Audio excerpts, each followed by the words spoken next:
Okay,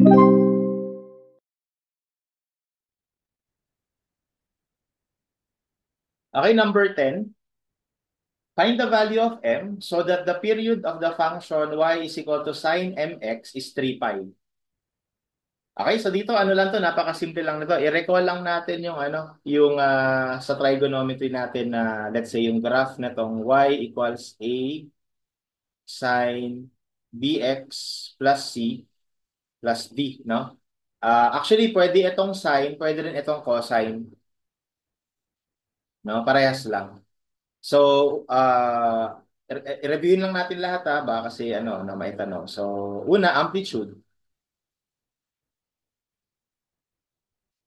Okay, that is exactly equal kung ano nakamultiply dito.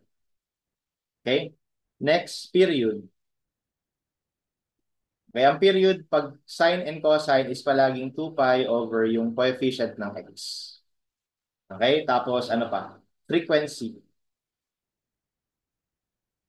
Okay? Frequency is just reciprocal of the period or b over 2 pi. Okay? Ito, naka-cycle per radians. Okay? Kung gusto mo naka-cycle per revolution, pwede rin. Or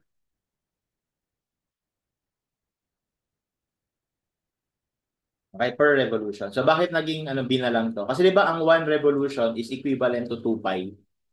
Eh 'di ba ang 2 pi, pag minultiply ko to ng 2 pi, magka-cancel itong 2 pi kaya may iwan na lang yung mismong b, no?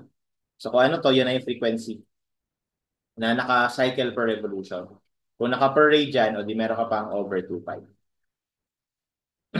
Phase shift,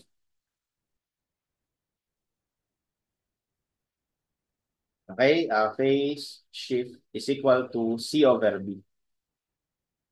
Okay? Kapag positive, to the left.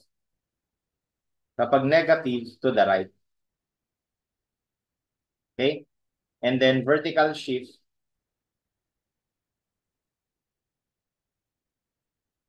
is kung ano yung D dito. Yung constant sa labas. Positive is up and then negative is down.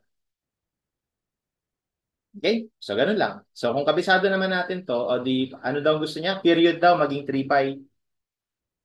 Eh, ano ba ang period? Di ba, 2 pi over b. In this case, yung b lumalabas yung m. Di ba? So, magiging 2 pi over m. So, cancel yung pi, cross multiply, tas divide, magiging 2/3. Yun na yung sagot.